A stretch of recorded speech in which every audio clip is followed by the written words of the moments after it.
Hello, I'm Alessandra Nysether-Santos. I'm zooming in from North Florida this evening. I am going to start with my piece that was published in this May SoFloPoJo, and that's Overripe Green Things. It is an after poem in ways, inspired by Toni Morrison's Sula, and specifically this quote.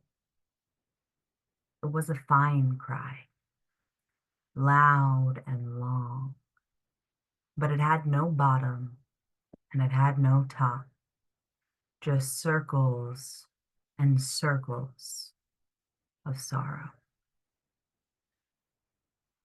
Everything too bright and loud bursts your eardrums. With every pump of blood, salt and pepper radio silence skitters across the webbed archives, stops crying, takes the form of Nell's sadness, gray, fuzzy, lingering, matted, muddy, scrambling signals, dense and deafening if you get too close. It breaks, scatters wishes, her very own howl humming clean through.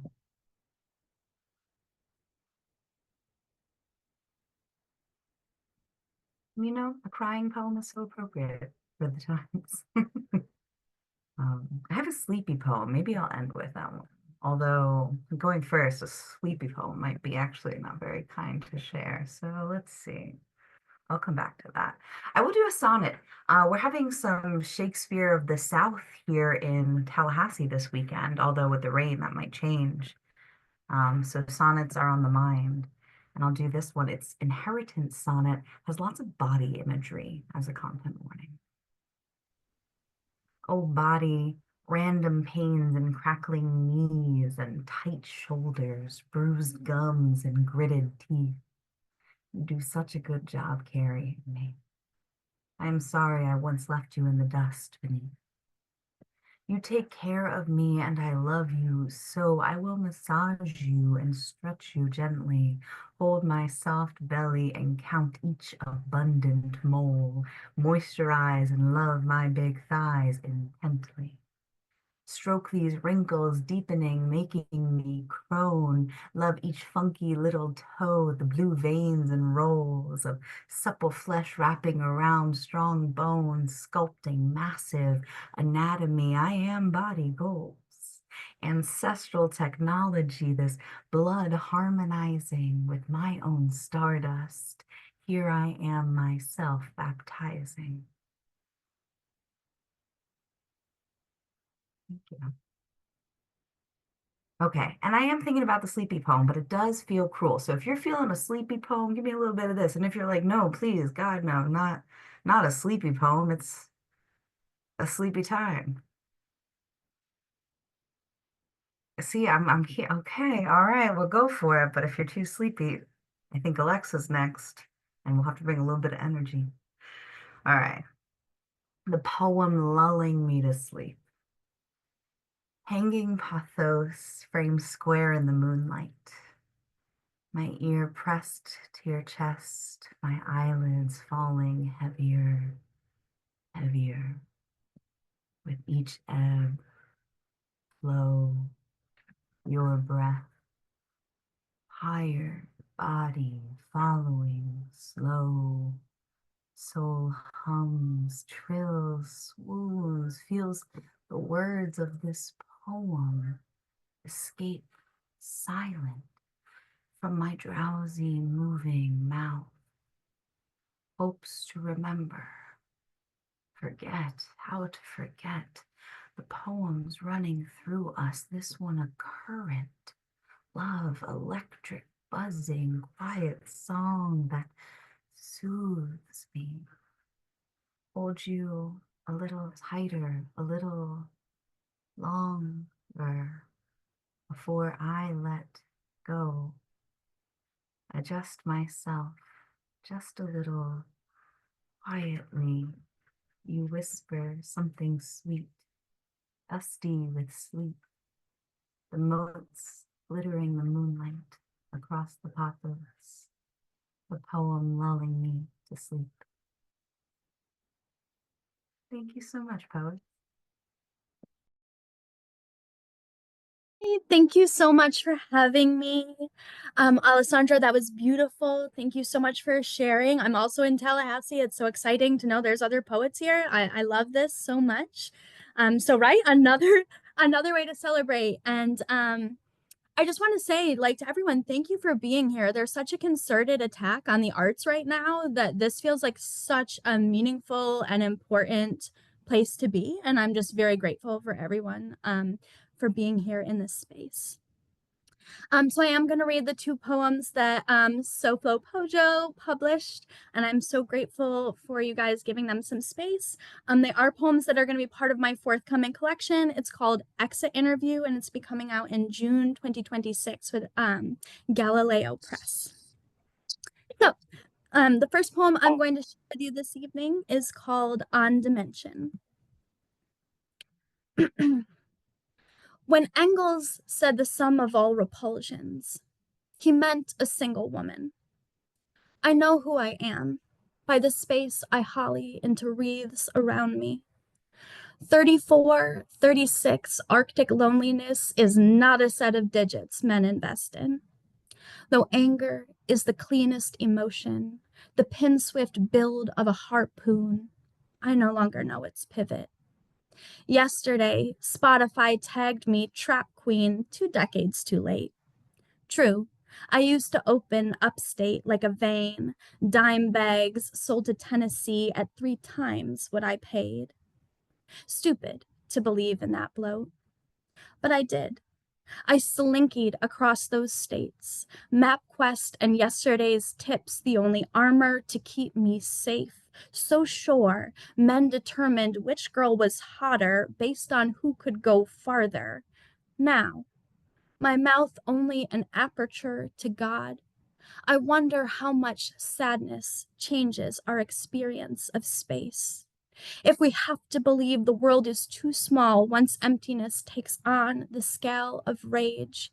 If the reason I ran screaming from the mirror maze my son wanted desperately to explore is because everything has been closing in since the cement scoff of your door. It's true. Sometimes I want the sword to win and sometimes to fall on. Still, no matter the phase, I want that silver pressure, longer than any moon.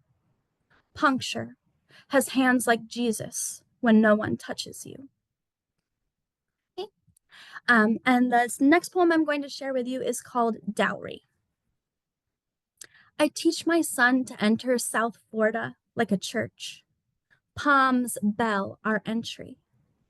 Here, the air has earned the right to line our bodies, to choose us. As we cleave closer to the coast, I drunk tweet pics of the December bit beach, my son's face in the cache of wind, his fingers wept in sand, there, lit by the moss frill of sea. He tells me he only half believes in God. I don't ask which half. God is sick.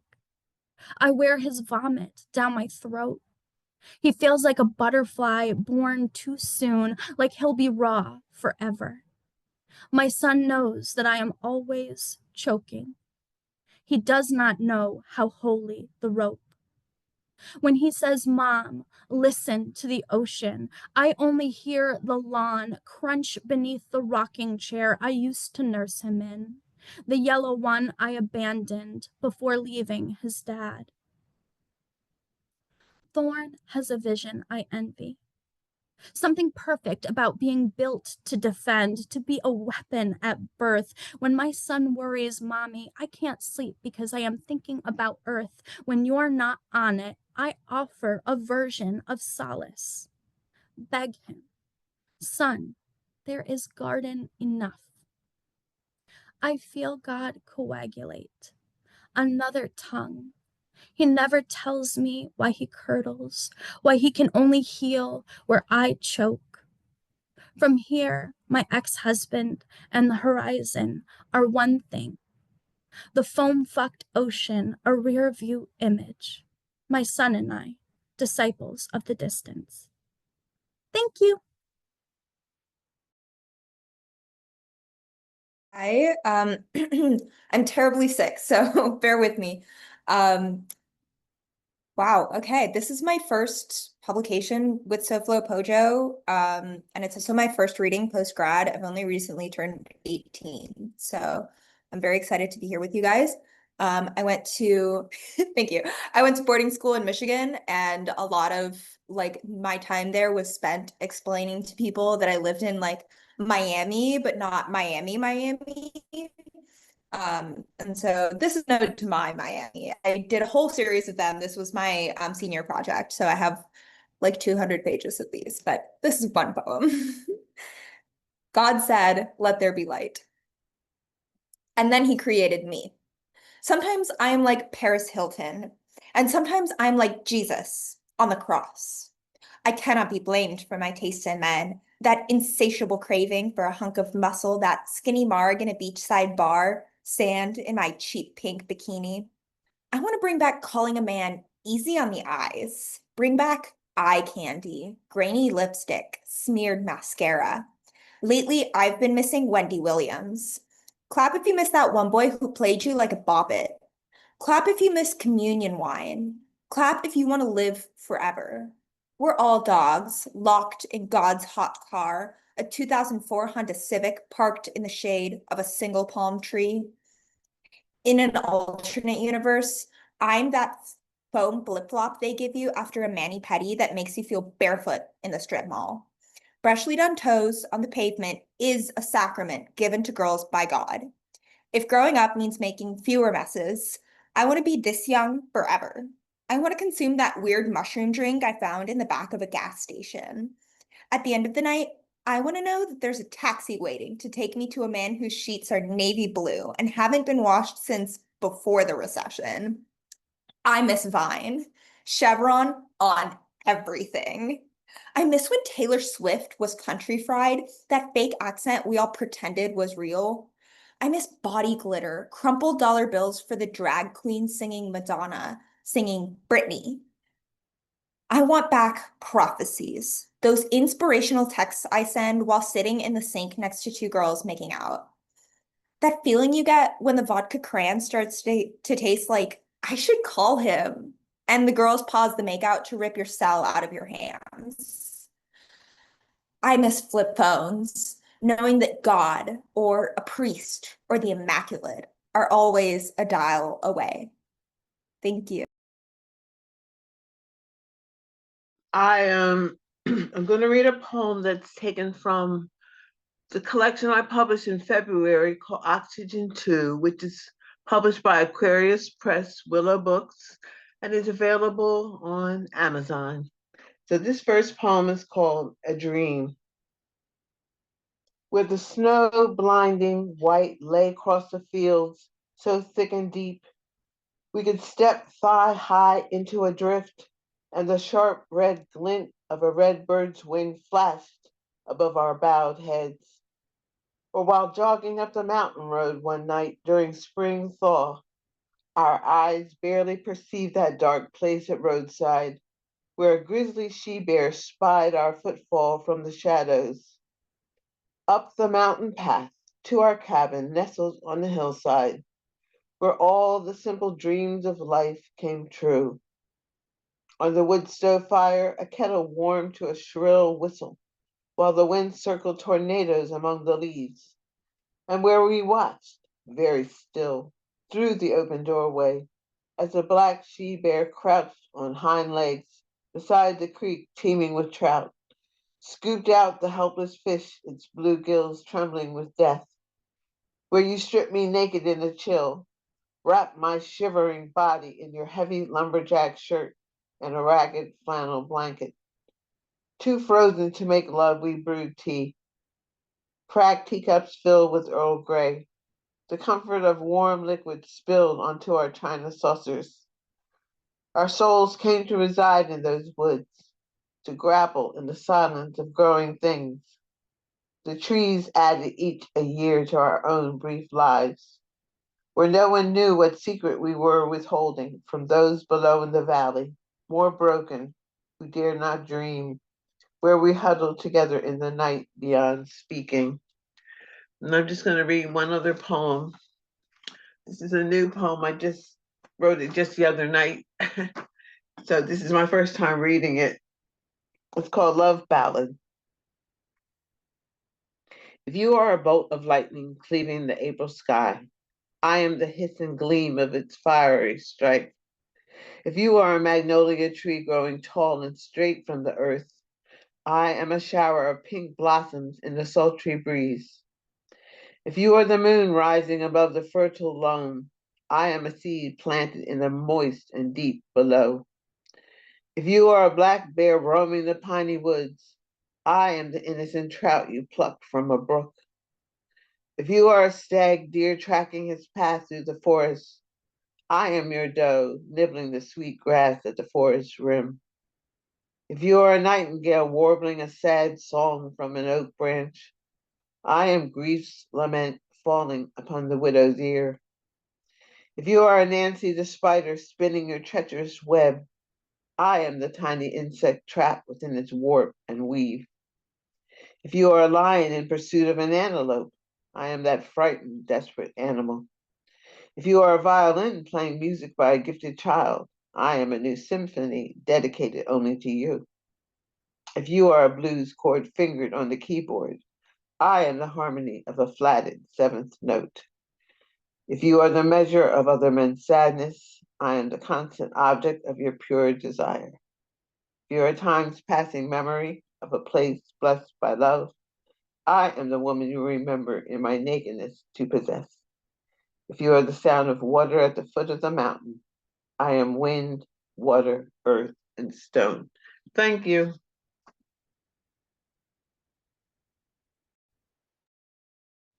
Hi, I too am getting over something, so please excuse my voice.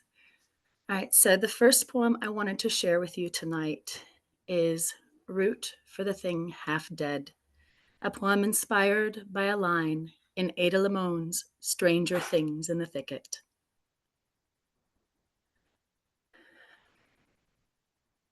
I wanted to heal, but he didn't. And when I said what I thought, he smiled at me with only his mouth, the skin softening and slouching, a new blister, shiny and wet, and afraid of violent rupture. I looked to his eyes, deeply veined walnut husks, halved and missing their meats. The caverns in their curves called me to their edges. I lowered myself slowly, like dipping into dark water, sliding, grasping, everywhere, hands.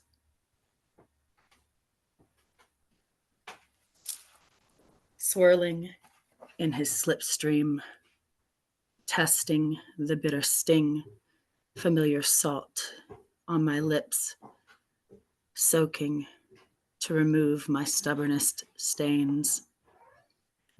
I drifted in his stew, deliberate, allowing his darkness to restore in me all the things which time could not repair.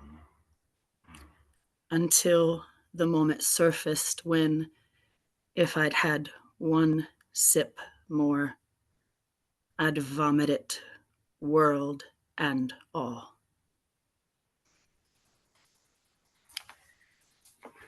Thank you. The second poem I'd like to share with you tonight is called Lacrophagy, and it was first published in Stone Circle Review.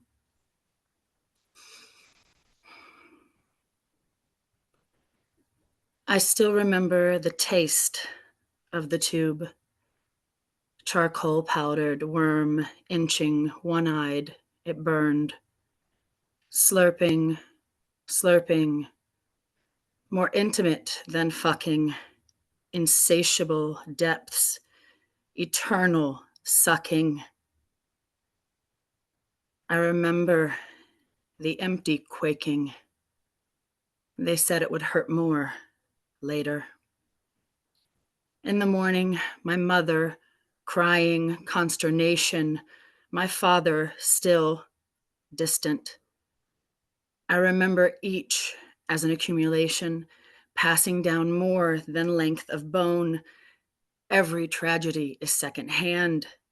They'd pass down there alone. Look what you've done to me, my mother demanded. Her hands leaped in waves from her lap, seeking some place to go. I wanted some place to go. Still, slow. I remember the ward, quiet, except at night. Its keening echoes amplified, everything white. Floors, sheets, walls, wounds, all fluids licked clean. Thank you. Thank you all for coming and sharing. First poem I'm reading is the first poem I published in SoFloPoJo. I think maybe Lenny accepted this poem a couple years ago. And inspired by the death of Prince. A night I was driving in the rain. The Prince had just died. And in my small little town, I was in a car driving around the laundromat in my town, and I saw a woman inside the laundromat, and I felt like I had this kind of kismet connection with her through Prince and a rainy night in a small town. A goddess in purple rain. Behind glass, a lady is lit up inside the laundromat. She's folding sheets, pink curlers of Baroque in her hair, singing and creasing a t-shirt with sequins. Her arms and hips stretch out to a body of air. The room filling with sound. And I am humming inside her body, burning for shelter from the abyss of my alone. Rounding a corner in a car, I am passing by, hearing Purple Rain on the radio. I can almost taste the sweat on the brow of the boy I danced with so many years ago. It tasted like dry toast or the brunt of hurting. Listen to the sky imploring, come as you are, alone to the last concert, to light matches in a spell-bound crowd. Remorse of loving a rock star we can never own. And now the lady in the laundromat is swaying, and I am swaying with her from my car. Maybe she is dancing with her son, going off to boot camp or the ends of the earth. I'm thinking of my son at 3, standing on the kitchen table in a wet diaper, banging music from a wooden spoon. This is that concert where you lit a match to your own bag of wounds. You felt like you belonged, a citizen, alive as a hackle of girls at the May prom. Look at the moon hanging like a shoe to throw its heel of light on the page or an empty field. We are all in the body of this night, cogent as a judge who loves the law. The lady in the laundromat carries the load to her car, unpins her hair. I don't want to be alone tonight. The stars allow me to follow her. We are passing the town. Rooftops are hunkering down to sing lullabies to the young. And the night is a stranger touching my sleeve.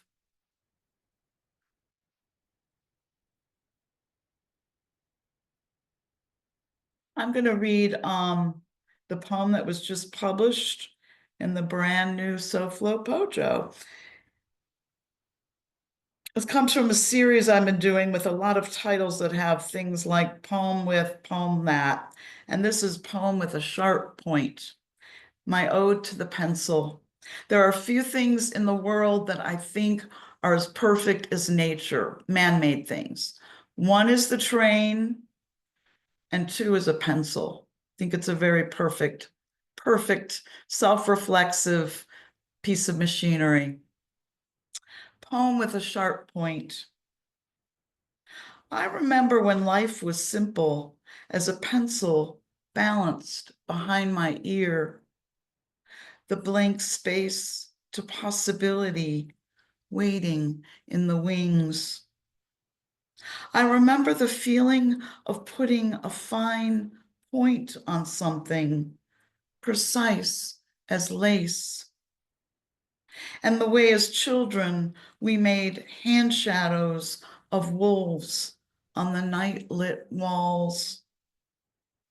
I used to have the memory of an elephant, but now it's a screensaver equipped with a mouse and keys. All I needed was the lead machinery sharpening as the rinds and shavings fell to the floor. The architecture of mind and hand thinking in a doodle, a word, a punctuation mark, turning up to clarify an argument. I tendered the smell of my pencil, ramping up for this internal magic. Troubleshooting, arranging, amplifying an avowal to purge and cleanse. Then sometimes stumbling on an ache so deep there was no way to name it. Too many layers and skins to get to the heart. Stowed now at the back of a drawer, my pagan instrument, lonely as a church basement when no one has died. Thank you. My name is Dawn. I'm calling in from Chicago. Thanks so much to everyone for gathering tonight and to Michael for putting this all together.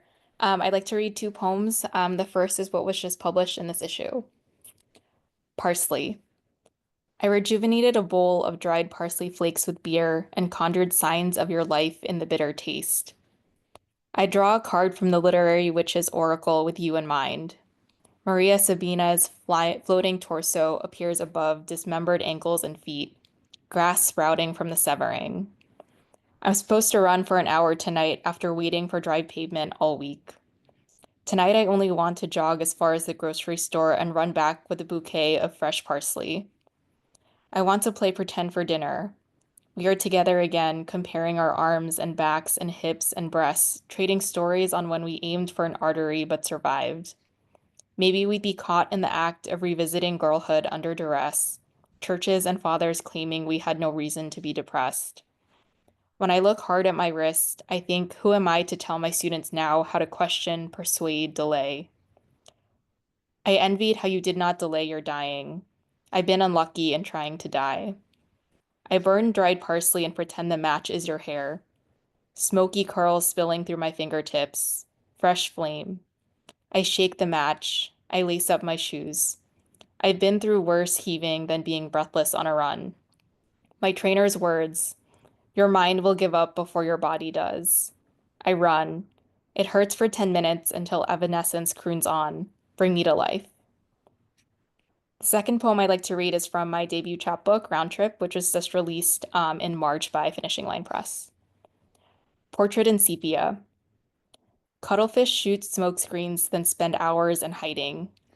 They hunt with beaks sharp enough to pierce crabs right to their core. Their ink, not quite red, and ink not quite black, are the same color to them, no matter where their W-shaped eyes turn. Their hypnotic stripes teach their babies inside how to hide. Like us, they dream in REM sleep, jerk awake through their tentacles. Like me, they are active at night, stepping through mud and mildew. And they are also like you, with 3 exploding hearts, each beating in a different time zone. Thank you.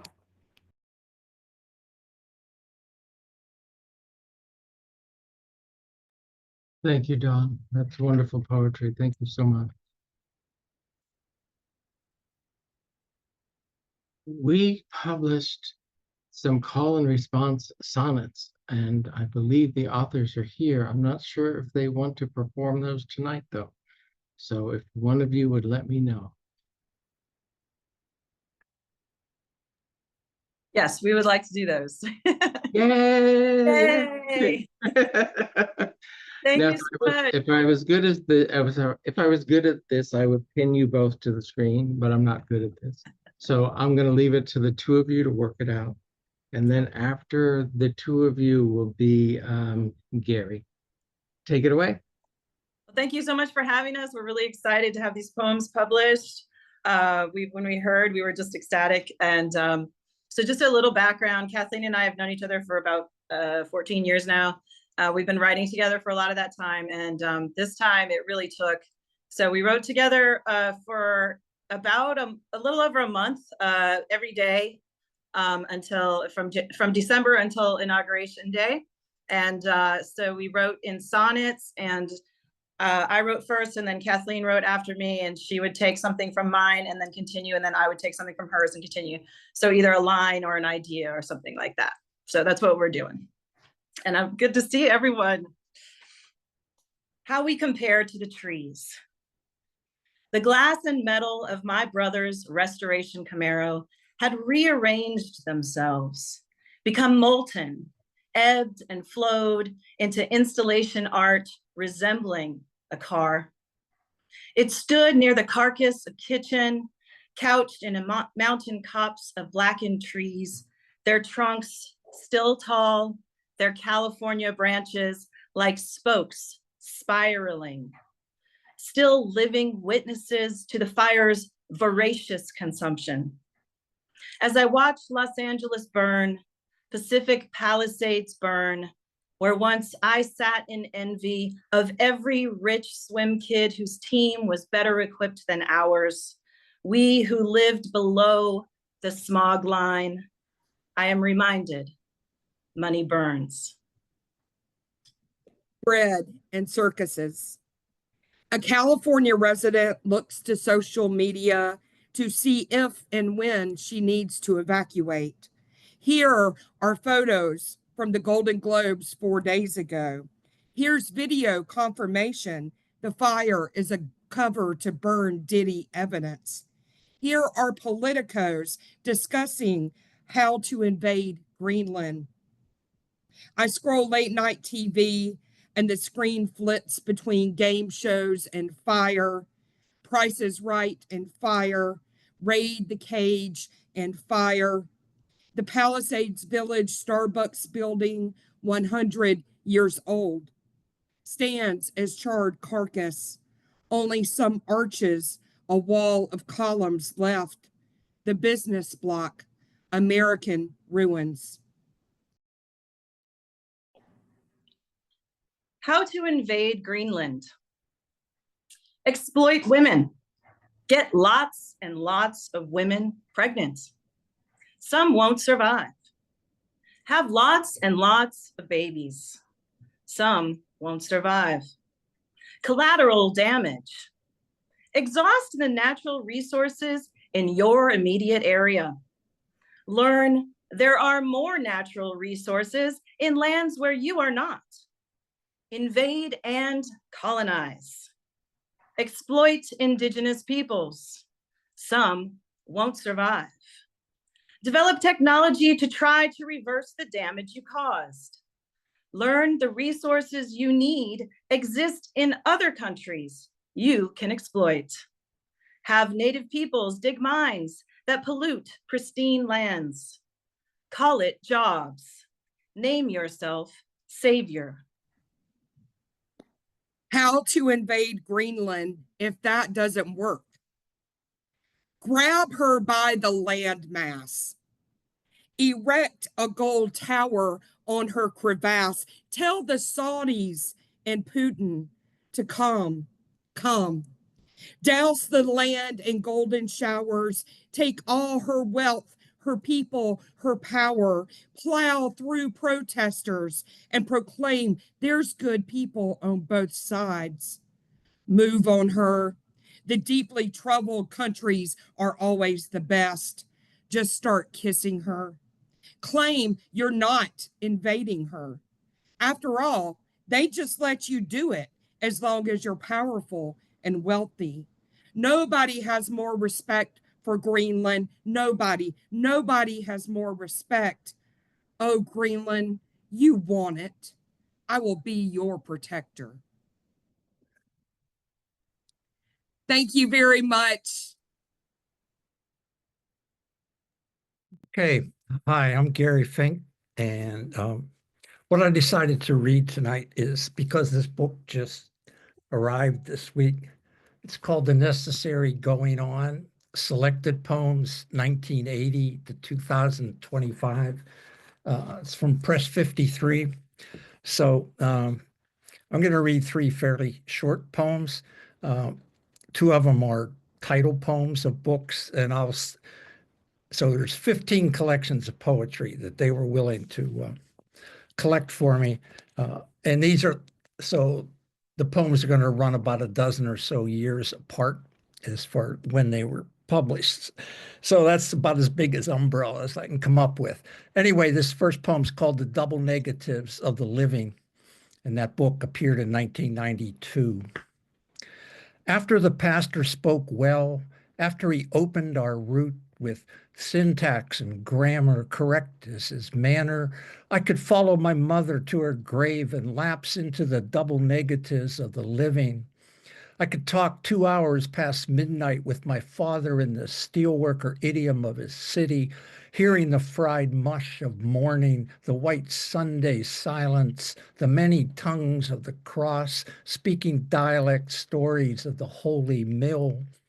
I could catch his punctuation by breath born in the thick ash of evening, overhear the end stops in his coughs, the accidental case for the thrift store's stock, the body's swift tumors, the chance of modifiers for the factory uncles, the fat baking aunts, the grandmothers in the pews of their dead husbands, or rocking on porches flush with the brutal streets.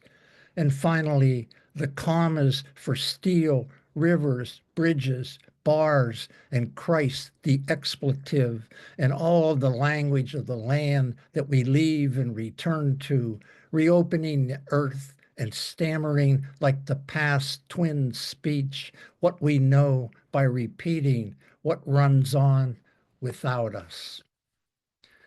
Maybe you can guess I grew up in Pittsburgh, very working class. My father had a bakery 2 blocks from the mill. This poem appeared in a book called Standing Around the Heart, which was 2005. So 13 years later. We stood in health class around the cow's heart Miss Hutchings unwrapped on her desk. Inside and out, she said, we need to know ourselves, having that heart to show us auricles, ventricles, valves, the wall well built or else. Her fingers found where arteries begin. She pressed the ends of veins. Richard Turner, whose father's heart had halted, examined his hands.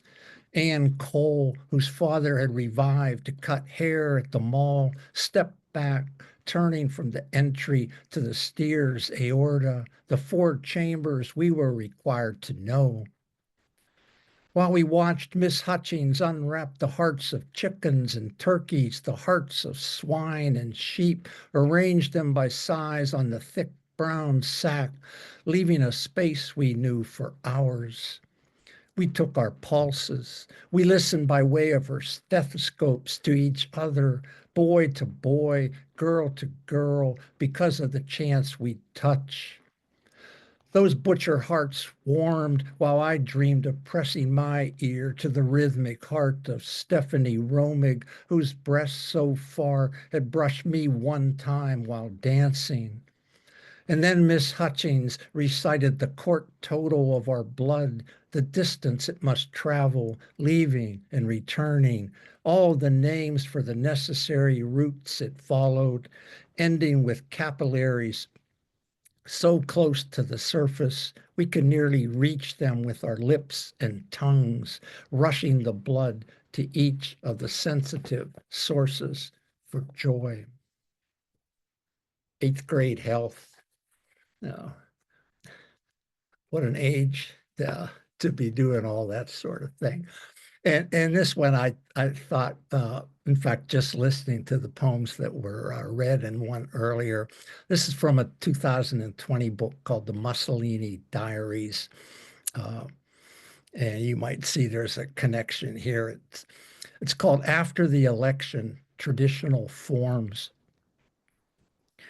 My students are writing prayers following the forms of the ancients who expected to be heard by more than eavesdroppers or family. Now they are considering their souls instead of marking their absence. Doubt has drifted away from the table. Mockery has left the room. Their guzzles contain refrains with Lord, their villanelles repeat, resurrection brings white roses.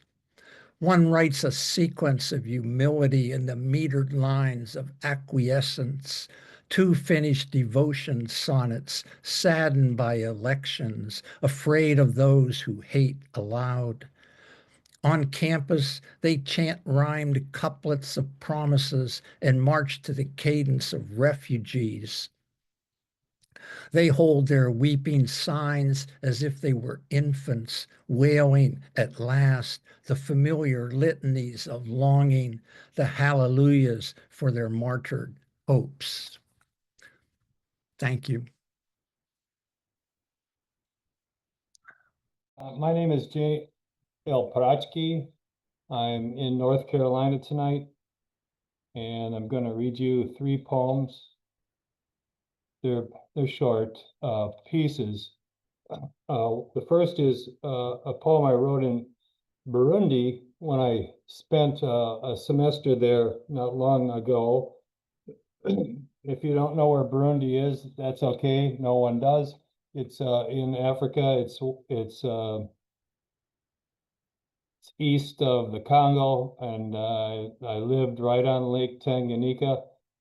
The only drawback was it's the poorest country in the world. And my wife was out with me, and I wrote this poem. It's called In Absentia. If you were here, I'd be looking at you now. You sitting in a chair, the way you rest your body and hold your face just so.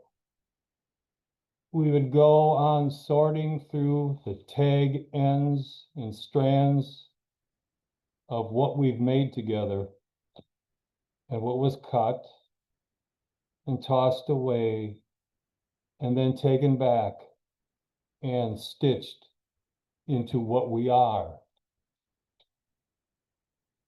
Time remains its old, tiring abstraction, like the thousands of miles that separate us now.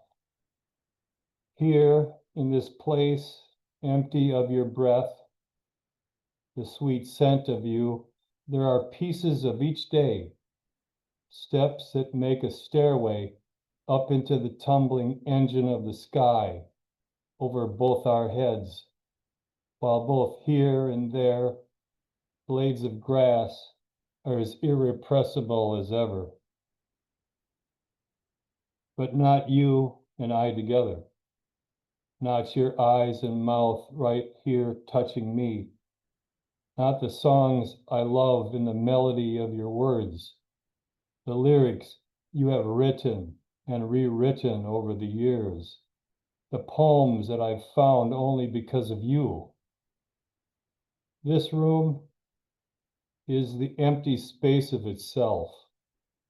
4 walls, a collection of furnishings, a rug, a vacant chair, a table set with 1 plate, 1 cup, 1 fork, knife, and spoon. I want to take this opportunity to thank you for publishing my poem, Erasure. I think it's a good poem. I sent it to a lot of people, a lot of journals. Nobody wanted it. I didn't know why. I sense that now people are afraid to accept anything that's critical of certain people and certain regimes. I'll put it that way.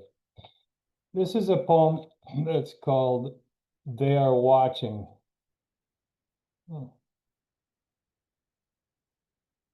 They're watching. The little ones, I mean, eyes so wide and deep, marking the patterns of movement and sound, how the sounds rise and fall, sharp or soft and soothing, the odors of all things, what can be touched with the smallest of fingertips, the skin that becomes an expanding empire. They're watching us, the big humans, and how we move across the room, how we touch them softly, how we whisper sweetly in their ears, how we hold them tenderly to our breasts so they can touch and hear the steady beating of our hearts, that echo of their own heartbeats we have given them. They want the mother, their source of life. There's no greater bond between us, creatures of the earth. The cord is cut but never cut. If there's anything sacred, it is that moment of birth given, then taken by the babe. The babe's first breath, the first inhalation of being alive. Then we must ask how these little children can be killed in cold and thoughtless slaughter, how torn to pieces, crushed and burnt alive. How can this be anything but the greatest sin, the greatest evil that could ever be imagined, that is happening over and over, even now, as you sit and calmly read or hear these words? They're watching, the little ones.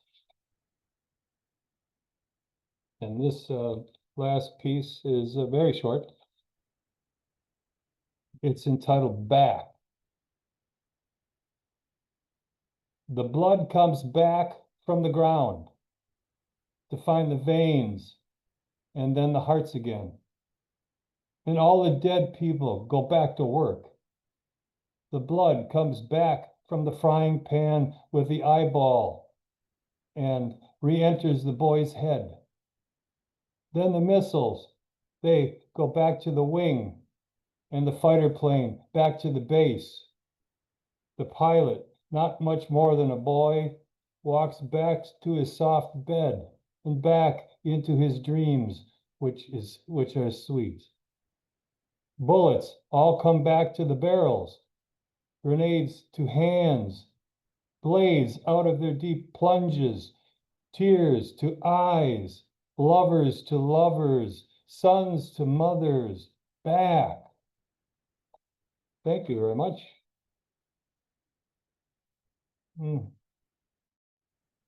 Hi, everyone. It's nice to be here. I want to thank you for being here, and I want to thank the hosts. I thought I'd read two poems tonight. One is from my second full-length collection that came out last year. It was published by Red Sweater Press. And then I'll read one of the two poems that was published in issue 37. So the first is Vesper Flowers. I cannot name one, though I went to the nursery with her every April to wander the gravel rows and exclaim over the new bloom and tender frond. So benighted. I imagine this ignorance stems from the only garden I ever really knew, that large rectangle, unfamiliar with shade, that wasn't walked after dusk or ever at dark. Scent was no use to her. The one sense she gravitated to, what could be seen.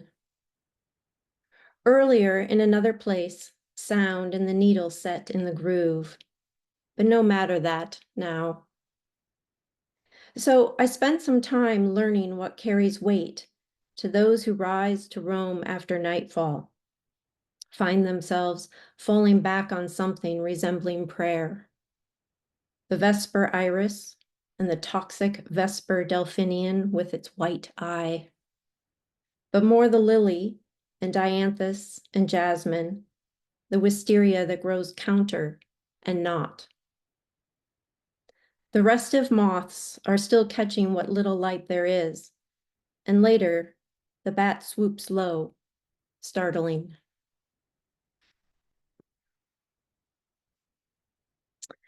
And then I thought I'd read The Particular Sorrow of Following Behind a Poultry Truck. I was only somewhat sad before.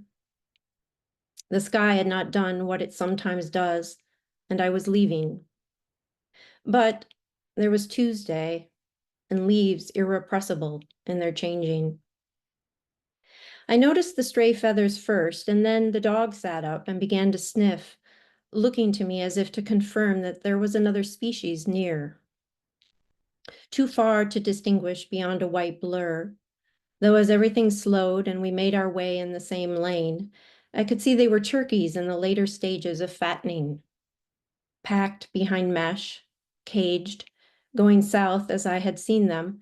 Now, I recalled, the same time last year when I proclaimed we would no longer stand at the sink, reaching into the cavity to extract the giblets and then truss the legs with plain cotton twine as my mother had done, basting for hours, faithfully and delicately at the timer's chime. Knives were sharpened in adjacent rooms then, and she spoke of tradition, but we always liked the sides more anyway. And look at how they so inadequately can shift their bodies, temporarily blinded by the headlights, their eyes startled. I thought of how he had said they were dumb in the farmyard in that other state, and how late September was when he would get paid. It wasn't long before I sheared off, and the night settled in, and I tried to think on other pleasures, other winged things journeying above what clouds there were. Thank you. Thank you for having me. I'm Malik Jones. I'm calling in from Juneau, Alaska, and I'm going to be reading a poem from my first collection, As You Were, the piece titled As I Was. I went for a walk on harsh winter evening. The mid-season snowflakes were wide as eyes, beaming at the furnace dressed in black. My breath the stage for snowflakes dance, they pranced until my coat turned white. Just past the edge of streetlights' reach, groaned a breeze hollow and bleak. A cutting howl thought almost speech, or even query. Have you come to join me, my outreached hand a gentle please? The mind seeks company, even in lonesome reprise. Perhaps it was a moose. The bears should be asleep. With heed well taken, my mind could wander more. I marched again the darkened breach, cold playfully snapping at my heels and tapping on my nose. I missed the nights of wildfire green, painted in streaks across the sky, but settled for the frostbit air, pinching at my cheeks and tugging at my clothes. Until beside me walked a figure, stalking, balking at my brooding form. An absence in periphery, a gap among the snow. Mockingly I asked, are you some ghost born of my past, come to teach a moral that I lack? No answer came, no sounds were made, save those hollow groans persisting of the wind. The figure's gaze it did not shift, blizzard spun around the shape, apprising of its space. Awkwardly I raised my pace, around a corner it gave chase. What do you want? An apology? Which haunting wrong should I make right? Cold no longer nipping at my feet, but biting sharp with many teeth, a numbing, angry heat, a malice marrow deep. I must move forward, can't turn back. Is that the lesson that I lack? Another turn, I thought it lost, though winter's scorn does not know brevity. My gait cut trenches in the snow, which piled higher as I slowed, toes too cold to recognize severity.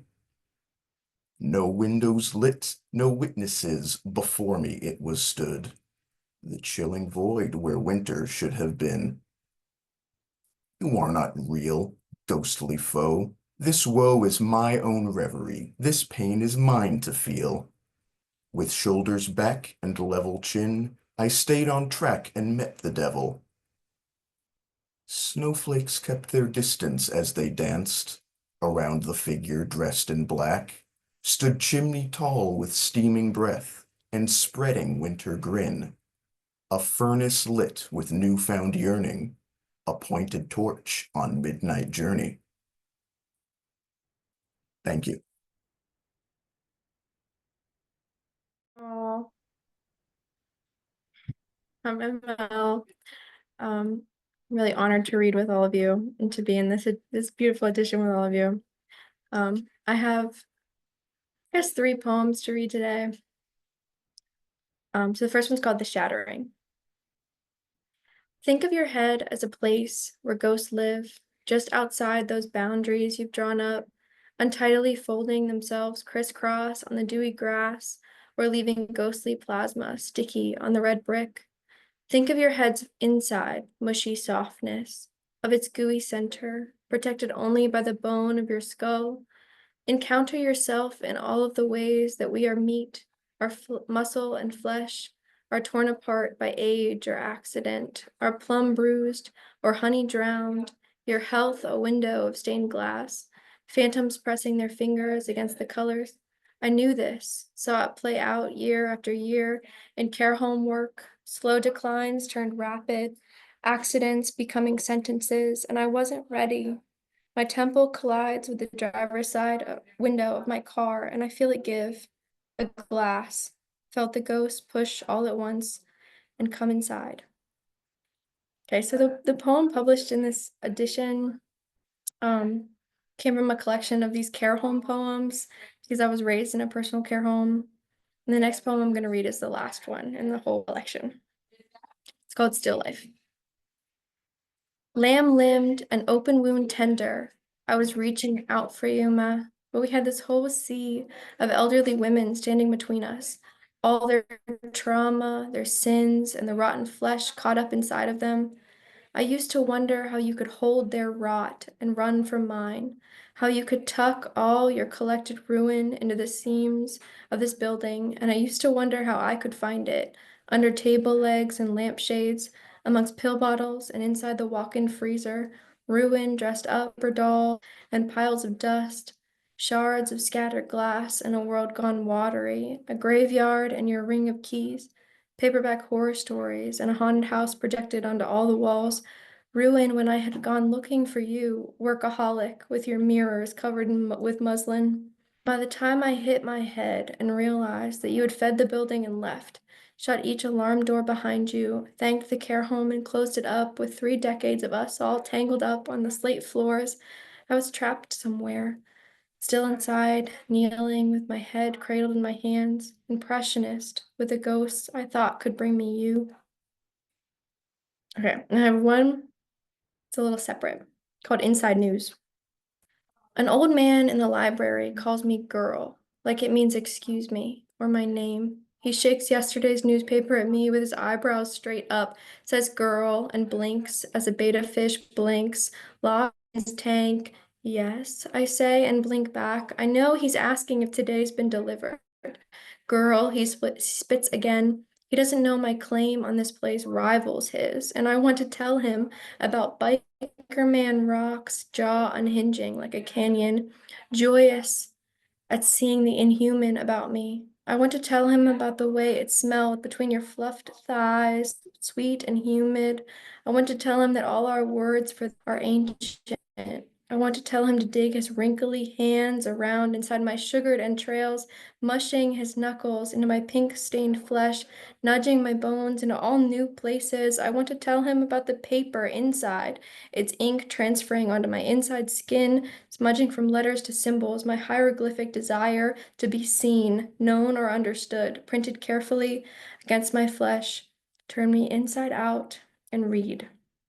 Thank you. I'll just move on to the next poem. How to Leave a Sound Behind. Yelling won't do a thing out here. Just gets lost in the trees, swallowed whole by the gators. Slamming doors is useless too. The hinges already lean like a tired old dog, groaning with every step. Gunshots crack the air sometimes, and they take more than they give. Praying is just another way of talking to yourself. The hymns feel thinner every year, stretched like banana spider silk between the pines. I've been practicing my growl, testing it against the wind, against the kitchen table's wooden edge, against the way the porch floorboards hum beneath my bare feet. It's not quite right yet, but I'm close. The best way, I think, is to burst into song, into running, into a laugh so wild it startles the chickens. Find the creature in your chest and let it loose. Let it howl. Let it shake the trees. Let it make the swamp remember your name. Thank you. Thank you all so much. You came through good, Micah, if you want to try that first one again. All right, should I take it from the top? Yes, please. Okay, thank you. Spring revised. Spring here is not quite rebirth.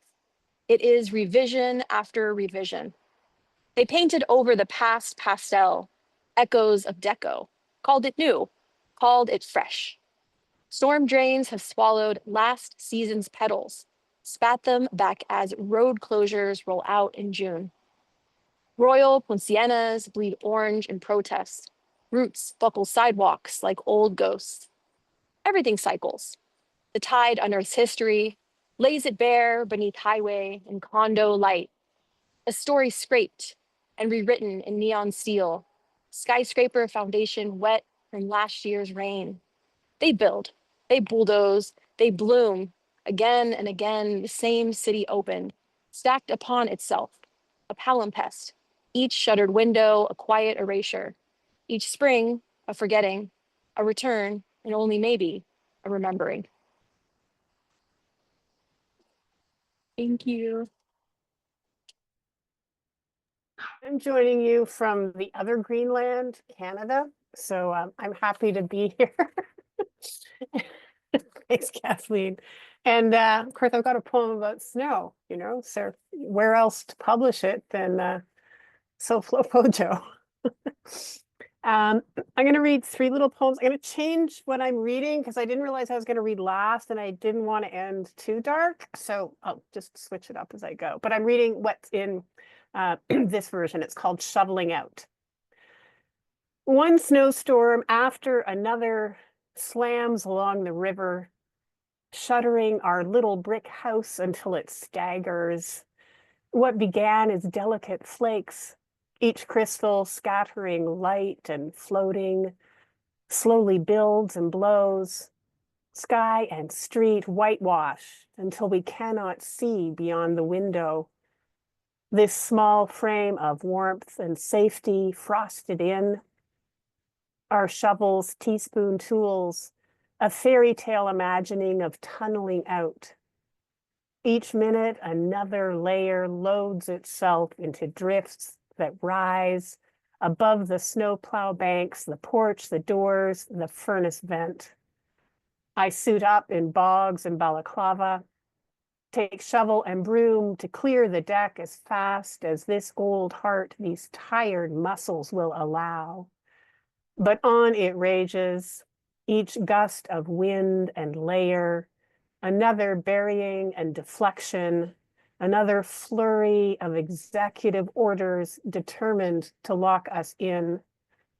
All I can do is keep a small path open until my neighbors shoulder in and we unearth each other slowly, the steady scrape of shovels echoing down the street. The next 2 poems are from a collection in progress. The first one, it's about caregiving and brain injury. My daughter at 25 had a series of strokes and brain surgery and a significant stroke afterwards, watershed stroke. And at the beginning of her recovery, she was quite aggressive and violent. And this collection deals with caregiving. So this one is called, was difficult to write. It's sort of about my own failure as a mother and a carer. How to love a monster. There are so many ways to love you. I've made a list, tested each one, all the driving to and from, the making, food, doctor's appointments, beds, the sorting, pills, socks, beans from Chile, TV shows that won't make you flare with unexpected twists. All the breathing to mirror the calm I think you need, the begin anew for every time you've struck a face, an arm, a back, and how I've taught your carers to respond. And yet today, when you slap me, I slap you back. And all my primal outrage, a rush from throat, a roar into the abyss of you, standing, gutted. Eyes, a brim of fear spilling from the split of you, a cleft I cut with open palm, a shatter to the shape of you. I tower back, contract from room, you trail behind, begin anew. And the last one I'm reading is also from this collection in progress. It's called I Believe in the Night, a Caregiver's Credo. And I'd done a series of poems based on lines from Rilke. At one year, I was going through reading a Rilke poem every morning, and I would do a little write from it. So this one is from Rilke. And so I believe in the night, creator of mirrors and monsters, and in the stars, dead now, but dangling direction. I believe in shadow's embrace, dusky lover of all the nations of my heart, their bicker of sadness, canticles of delight. I believe in unfinished hems, threads trailing through dark, thin ribbons of fiddle, her fingers searching, rosaries lost long ago in the backwoods of hope, where brambles catch starlight, glimmer like fireflies always moving. I believe in the dirt, in cicadas' vast slumber, the emergence of lovers, bulbs, dew worms inching refuse into friable loam. I believe in the soil, that darkness can make you sing. Thank you. You may have seen a lot of tributes this week to Martha Solano. Martha appeared in our November 2021. And I'd like to close just reading one of her poems, if you'll indulge me. For days, I stirred the past, the pipe that cracked, the car in flames, licking the tall pines in the neighbor's yard, my brain yoked to an ox, so I can't see the paradise for the flawed, the defect for the perfectly furled, where everything's cloudy, like the broth I've been boiling for days, because bones and collagen make the best soup, the bits and pieces that were the chicken's life. Making food from garbage, sorta, like my father's need to accrete. I never watched hoarders because I grew up with one. A man who filled filing cabinets with clippings from Quanta, Cell, Lancet, who would never, in several lifetimes, read them all. I wouldn't say I walked on eggshells all those years, more like the ashes of saints and martyrs, the remnants of wafers from long ago masses.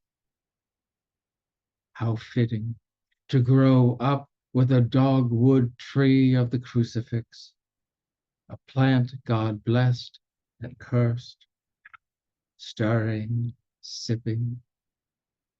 I consider the earthworms that littered the sidewalks every time it poured, fat and red, hoping for what? The robin's return? My yellow-booted foot? Delicious. I say to no one but myself, just the right amount of salt, while the dying mountain laurel continues to die, while a roadkill possum glistens in the rain.